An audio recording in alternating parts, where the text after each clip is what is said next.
Bonjour, alors aujourd'hui on va parler d'une voiture pas très courante pour une Renault. Il s'agit d'une Renault Grand Modus Phase 2. Donc un véhicule qui est allongé par rapport à la Modus au niveau de la porte arrière. Donc l'empattement est un peu plus long, donc ça favorise la longueur aux places arrière pour pouvoir transporter des adultes plus sérieusement, et donc c'est une voiture qui se case entre la Modus normale et le Renault Scénic. Donc ça vous permet d'avoir un espace de chargement supérieur tout en conservant une compacité qui serait meilleure que celle du Renault Scénic de la même génération. Donc là on est sur une Renault Modus Phase 2. Donc la phase 2 se reconnaît avec les feux blancs et élargis sur la partie basse avec une calandre un petit peu différente et un pare-choc différent. Donc ça c'est pour la partie avant. On a sur le profil donc des rétros qui sont agrandis par rapport aux premières générations de Modus. Donc ça c'est une génération de Modus qui est sortie en 2008 et celle-ci est de 2011. Et donc on a des feux arrière qui sont légèrement différents aussi par leur teinte mais aussi par leur forme. Voilà, donc là on est sur une version quasiment la plus haute disponible sur la gamme Modus, c'est-à-dire une finition exception. Donc la finition exception, vous avez donc ces jantes en 16 pouces qui ressemblent aux jantes des initiales. Et on a un intérieur semi-cuir de couleur noire avec volant cuir et une console centrale qui est laquée. On a aussi donc des vitres arrière qui sont surteintées d'origine. Donc c'est assez pratique pour dissimuler des objets ou bien pour les enfants. Et donc sur la partie arrière, on a un espace aux jambes qui est bien augmenté par rapport à une Modus standard, et on garde le bénéfice de la banquette coulissante qui a été montée sur les Twingo, Twingo 1, Twingo 2 et puis donc cette Modus et donc Grand Modus également. Donc on peut soit préférer avoir du coffre, soit de l'espace à l'arrière. Donc le coffre, bon, il est un peu enfoui, mais c'est avec la poignée qui est au fond là-bas que vous pouvez manœuvrer la banquette arrière. Donc là on est sur une finition exception, ce que je vous disais, et en termes de moteur on est sur un moteur 1,2 litre 16V turbo, donc la version TCE 100, donc sortie en 2007-2008 sur la Clio 3.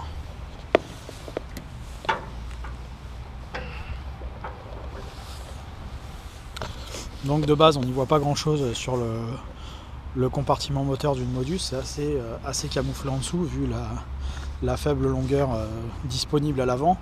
Mais pour les gens qui souhaitent bricoler par eux-mêmes leur voiture, donc vous avez des vis de fixation le long de la baie de pare-brise qui vous permet de dégager l'espace normal pour pouvoir faire les interventions sur la voiture.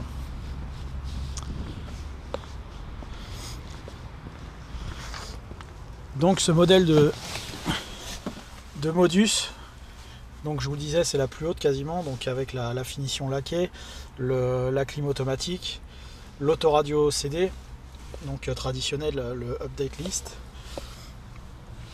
et donc le volant cuir avec le régulateur de vitesse, les phares, les essuie-glaces automatiques, les sièges en moitié cuir, donc les 4 vitres électriques, les rétroviseurs rabattables électriquement, les rétros électriques.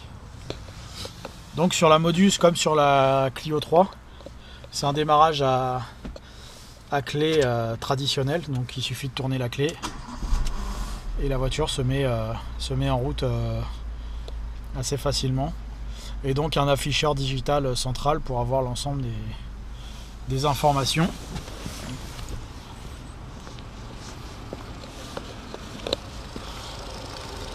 Donc c'est un moteur essence, donc quasiment sans vibration et très peu sonore.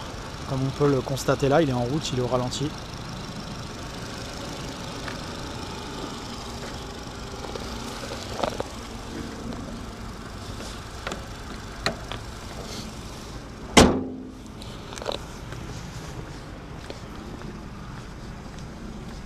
Donc on va pouvoir se rendre compte sur la route si c'est un véhicule qui est suffisant en termes de puissance pour pouvoir l'utiliser comme une voiture polyvalente, ou est-ce que c'est une voiture qui se contente d'être une voiture de ville. On va s'en rendre compte assez rapidement lors de l'essai de la voiture. On va entamer tout de suite. Voilà, à tout de suite, merci. Donc nous voilà au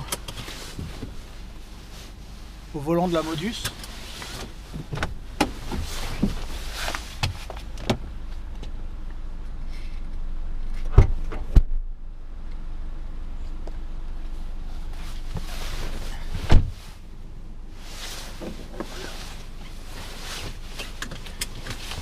Donc nous voilà au volant de la Modus pour se rendre compte un peu des qualités dynamiques. Donc pour rappel, elle est de 2011 et c'est une version donc grand Modus, 1,2 litre TCE 100 chevaux, finition exception. Donc la première chose dont on se rend compte quand on part avec la voiture, c'est par rapport à une version diesel qui est plus courante, c'est le silence de fonctionnement. Il n'y a pas de bruit, là on est au ralenti. Il n'y a pas de vibration, donc c'est assez reposant. Donc la nôtre elle est équipée d'une boîte 5 vitesses manuelle. Vous pouvez aussi l'avoir en boîte quick shift, mais bon, la quick shift c'est pas terrible à utiliser. Il vaut mieux la boîte 5 traditionnelle, ou alors avoir une version 1,6 litre en boîte proactive traditionnelle, qui est une vraie boîte auto cette fois-ci. Donc l'aide du turbo est assez agréable là comme ça, à bas régime.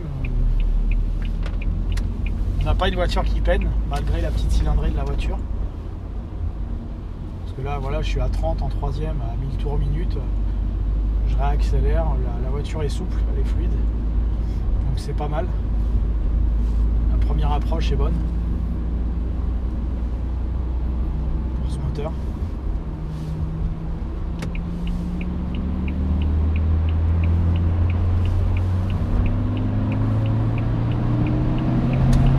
Il y a une bonne reprise.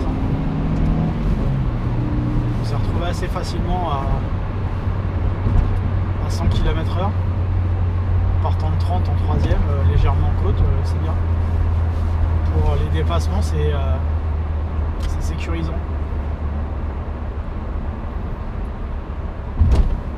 Il n'y a absolument aucune vibration mécanique.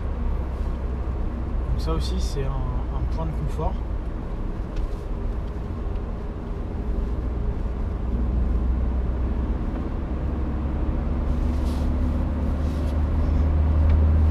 Après, dans l'utilisation de la voiture, on est dans une Renault, hein, donc il y a vraiment, pour les habitués, pas de surprise. Là, on est sur des voitures qui tiennent bien la route et confortables, avec un juste réglage entre les deux, ni trop sport ni trop confort.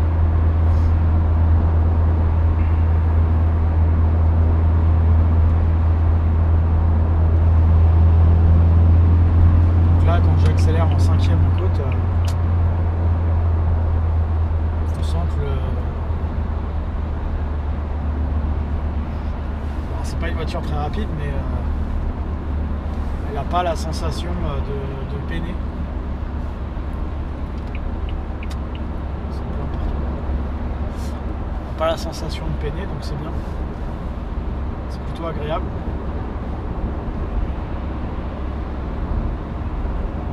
Ça fait un peu comme un diesel mais qui prend plus de tours et qui fait moins de bruit.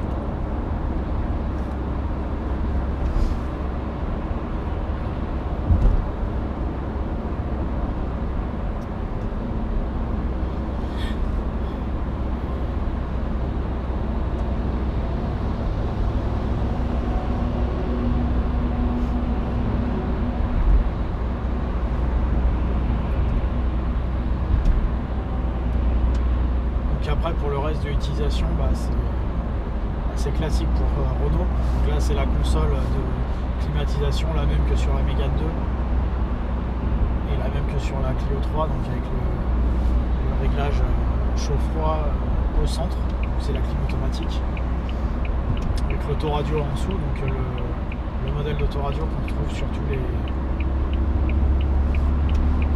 tous les modèles standards de la marque, et donc le régulateur de vitesse qui est au volant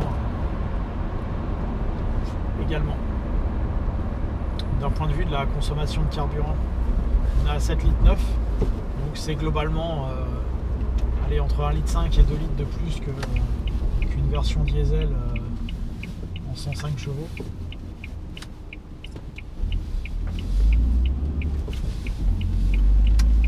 Après, par les temps qui courent, paraît-il que c'est mieux de l'avoir en essence. C'est un autre débat, je suis pas sûr. Dans tous les cas, donc on est sur du 7,9 litres au 100 et on a une vignette critère numéro 1, puisque celle-ci est de 2011. Et je crois de mémoire qu'elle fait 139 grammes de CO2. Pareil, ça c'est les chiffres à la mode.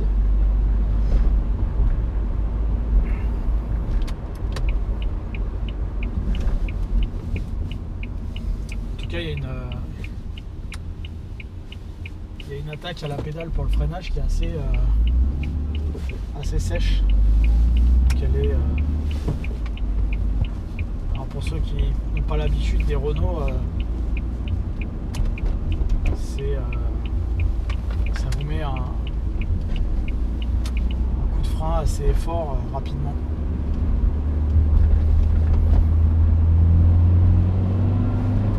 Ouais, ça répond bien.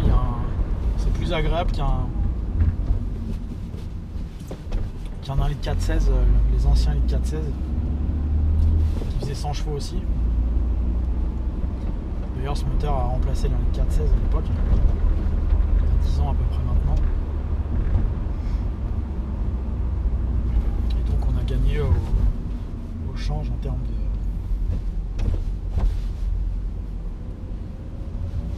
de confort d'utilisation. Je pense que la consommation elle est à peu près équivalente. Voilà, par contre en termes de puissance ça part directement quand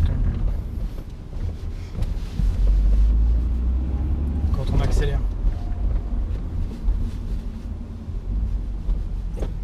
Après du point de vue de l'entretien, ça reste la base technique du 1,2 litre 16V, donc ça coûte pas beaucoup plus cher à entretenir. Il y a toujours la courroie de distribution à remplacer tous les 5 ans ou 120 000 km. Et puis après les opérations classiques style freinage, alors pneus, bon celle-ci c'est une exception, donc les jantes sont en 16 pouces donc ils sont un peu plus chers, mais bon, le coût d'utilisation est à peine plus cher on va dire que sur une 1,2 litre 16 normale, mais par contre d'un point de vue de l'agrément moteur c'est carrément autre chose. Là je pense que même à 3 ou 4 dedans on n'a pas une voiture lourde à mener, donc c'est bien. Après dans les défauts de moi ce que j'aime pas dans la Modus, c'est que ma jambe a tendance à toucher le tableau de bord quand je conduis.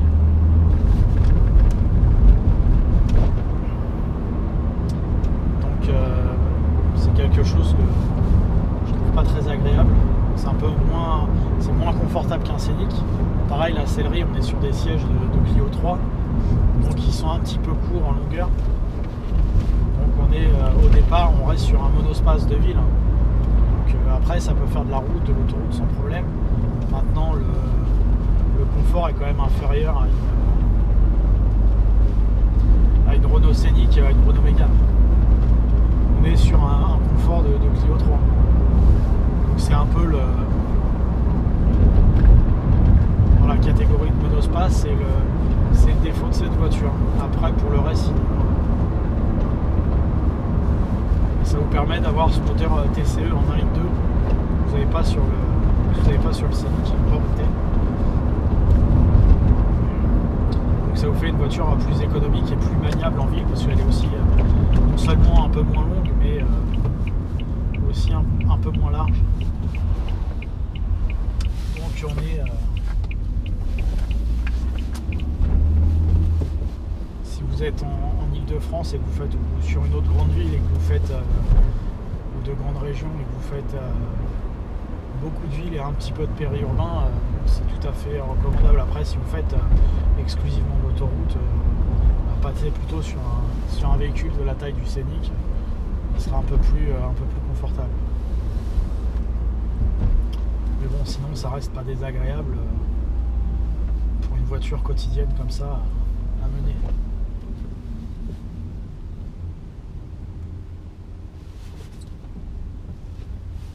Donc, absence de vibration.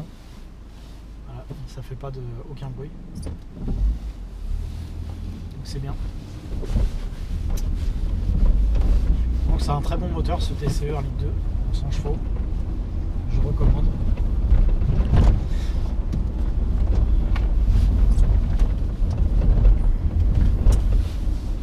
Donc voilà, vous savez à peu près tout sur cette Grand Modus TCE de 2011. Si vous avez des questions ou autres informations complémentaires à savoir, vous pouvez toujours me contacter via Facebook ou via YouTube en tapant le garage PTS ou en bas de cette vidéo.